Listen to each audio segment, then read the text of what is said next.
Alright guys, welcome back to another video for Algebra 1. This is lesson 111. So after today we're going to have 9 more lessons, but counting this one is going to be 10 more lessons. So we're almost there. It's a good thing though.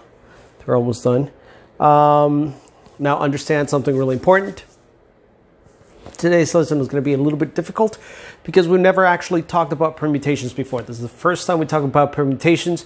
We've had several mentions before about it, but it's going to be a little bit harder. So I'm also going to teach you how to do it in your calculator. So let's actually get into the lesson because it might take a little bit to learn how to do permutations. Okay, so let's get into the lesson. All right, so the first example is going to use something called the fundamental counting principle. And the fundamental counting principle is something that's actually pretty easy. It's multiply one of a type of thing times another type of thing, and then we get the total.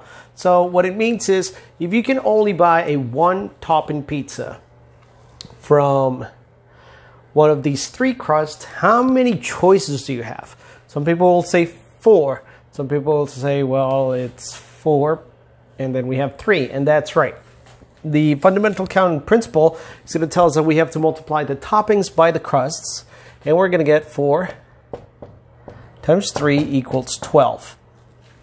We're going to get 12 different combinations because you could get thin and pepperoni, or thin and sausage, or thin and mushroom, or thin and onions, or you could get thick and pepperoni, or thick and sausage, or thick and mushrooms, or thick with onions. Or you could get traditional with pepperoni, traditional with sausage, traditional with mushrooms, or traditional with onions. And so there's 12 choices that you could get. But this is not the hard part. This is actually pretty easy. It's the fundamental counting principle. It's actually pretty easy. It's also about shirts and pants, for example, or shorts and pants, shorts and shirts, t-shirts. If you have, let's say, 5 t-shirts and 4 pairs of shorts, how many different outfits could you actually make? You can make 20 outfits because 5 times 4 is 20. That's pretty easy. You can make 20. And so that's what the fundamental principle is, and that's not what I'm worried about. Hopefully the diagram in the book helps you understand that. But let's actually get into permutations. What is a permutation and everything like that, all right? So let's actually move on. Okay, so permutation. Let's actually define the word because that word permutation is actually pretty new to you guys. You don't understand what it means. And so permutation, it's a different number of arrangements that people or things can have. In other terms, it's going to be the different type of combinations. However, I don't want you to think about combinations because combinations is another type of permutation that is actually different and it has its own special formula. So that's why we say arrangement. And what do we mean by arrangement? Well, we mean arrangement like this. If we're going to say out of the 14 students that are in the class, because there are 14 students in class, even though some of them don't turn their test on time, or at all, actually, because what's the point of turning a test, right? Or even watch the videos, there's still 14 students. And so the permutations of, for example, me giving them bonus points would be the arrangement in which I can give them bonus points. So obviously the first person gets 5, the second 5, third 5, fourth 5, fifth 5. So the first 5 people get 3 points. Did I say 5 or 3? What I meant to say was the first 5 people get 3 points, but the arrangement of who could get those 3 points is going to be random. It's going to be different. I don't know. It's an arrangement different every time. It depends on who watches the video. By the way, I want to thank those who actually watched the video and found it, found the bonus. That were Josiah, Johanna, and Chris. That was the order, and that was it. So only 3 people got 5 points. I guess it was a good time to actually stop for a second and ask you the question for today.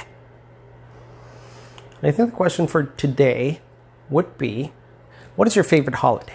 Okay, what is your favorite holiday? You don't have to say why, just what is your favorite holiday? Put it down below in the YouTube comments. You get 3 points for the bonus. And for those of you who, that's only for 5 people though.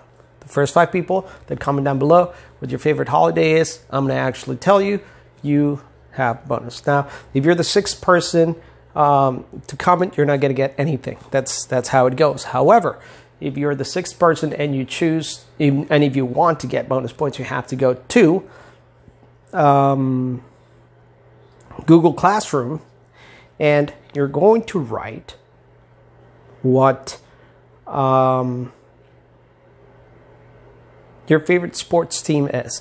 If you don't have a favorite sports team, you can say the LGC as boys soccer team. We're pretty good. We won last year, so we have a banner, and so you can do that. And so that is going to be it for the bonus. Let's get back to the lesson in the permutation. So for permutation, so it means the arrangement. It's different every time because I don't know what's going to happen. And so for that, we have to actually understand that the permutation each time is going to be different. Hoping that more people will watch the videos, but who knows? Anyway, so to be able to find a permutation, we have to understand this new notation called the factorial, which is literally written as an exclamation point.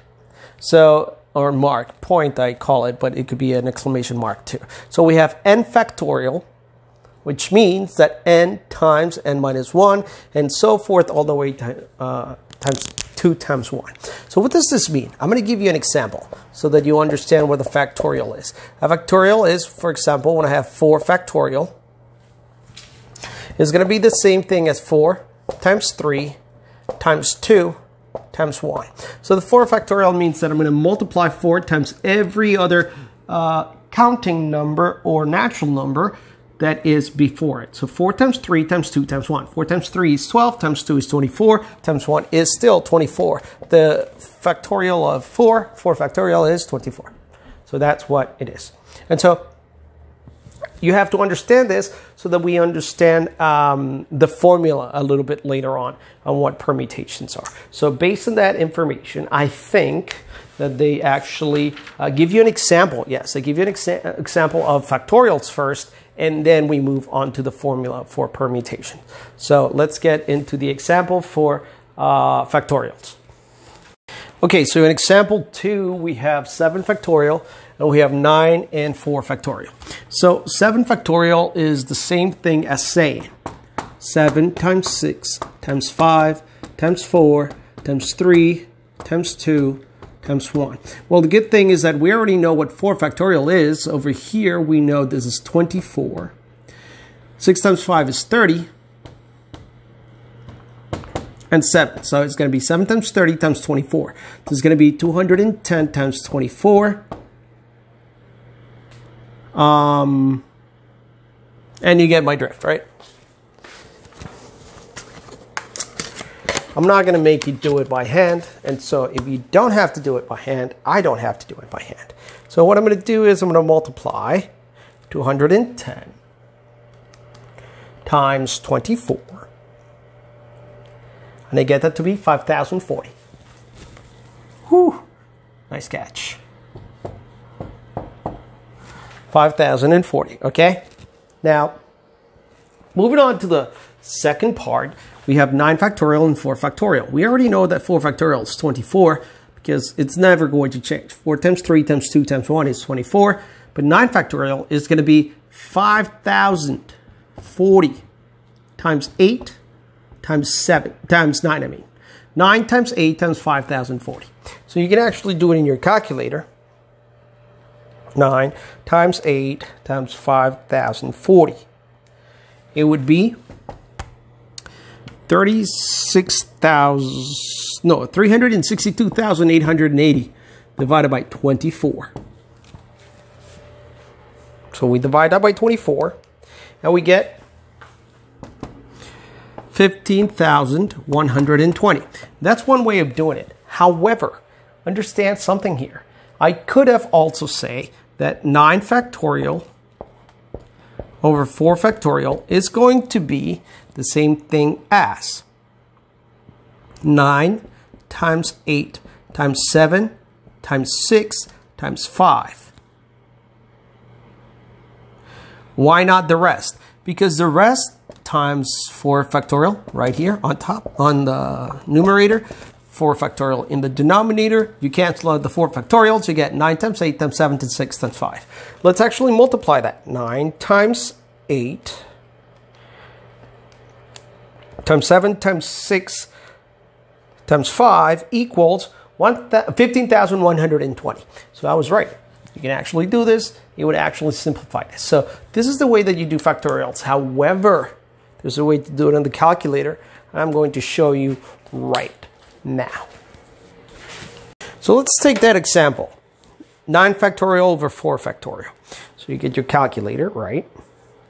You have your calculator. You're going to press 9. You can see it right there. 9. And then you're going to go to math. And then go to, and when you're in math, it's going to say math. But you're not going to go to math. You're going to press the right side arrow key. And you'll go to num. And that's not it. So it went to num, right? It didn't do anything. So you have to keep on putting the right one. So you go to complex, but that's not it. You go to probability, and wait a second. Number 4 is a factorial. Look at that.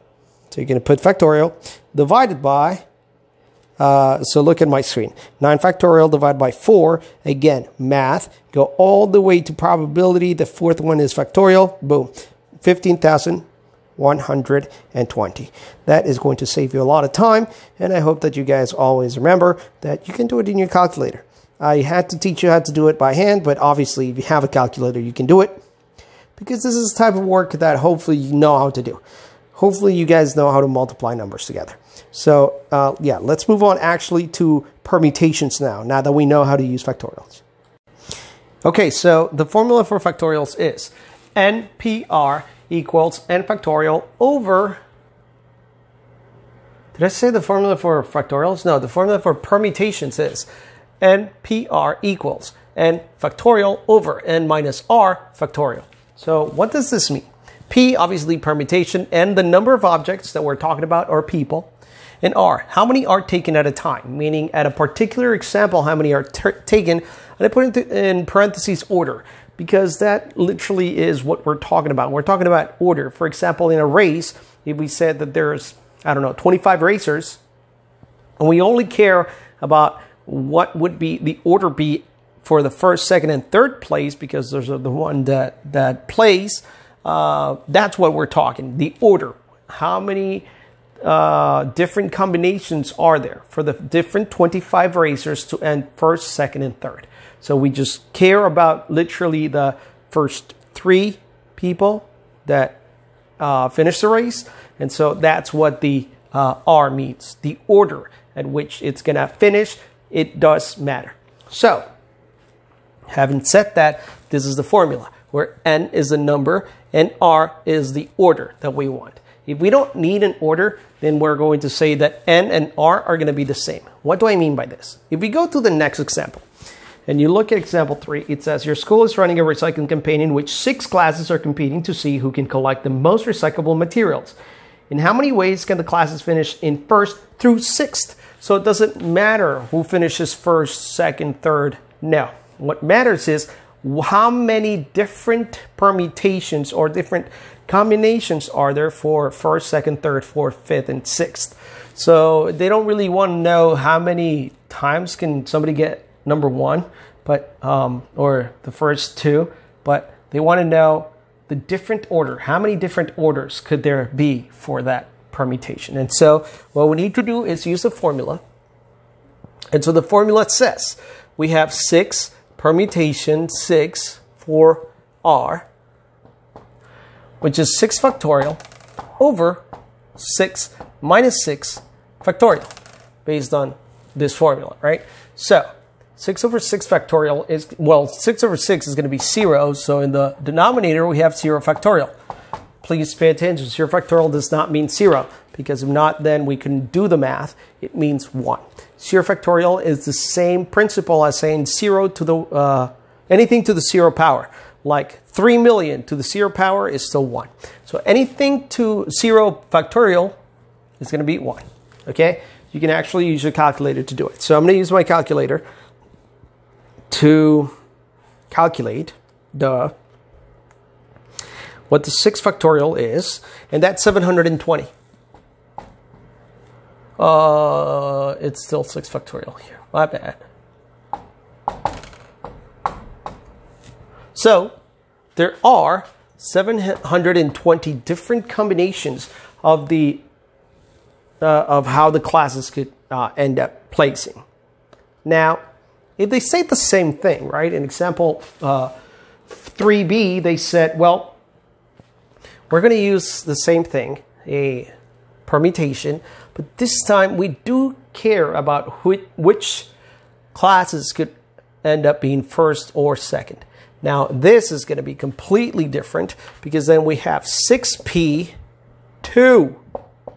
which is going to be 6 factorial over 6 minus 2 factorial, right?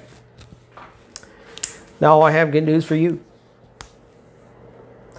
You could do it with the numbers, right? So we already know that this is 720 over, what is this? This is 6 minus 2, which is 4. 4 factorial is going to be 24. And if you divide 720 by 24, you're going to get 30. Okay? You could do it on a calculator. It's pretty easy. But there's even an easier way than that. And I'll show you. So you go to your calculator. Let me zoom in. My calculator, right? It has nothing. I go to math again. So go to math. And in math, I go to probability. Let's go to probability, right?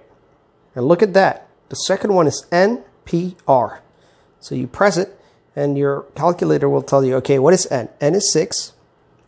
P is 2. Look at that. Boom. 30. And that's how you do permutations. But I had to kind of teach you how to do it without a calculator. For those of you who watch the video, you will know how to do it with a calculator. So that's an extra bonus. For those of you who didn't watch it, well, what's that? For those of you who didn't watch, well, you don't even know about this. So, you know, sometimes they say that ignorance is bliss. I don't know that this is the case here. But I've taught you how to use factorials. I taught you how to use permutations in your calculator and what the meaning of it is. And so this is one of the reasons that permutations are not that easy. But yeah, that's it. It's mostly because it's new content, not because it's super difficult. But other than that, thank you for watching. Lesson 111, 9 more lessons to go. Yay. So yeah, see you tomorrow.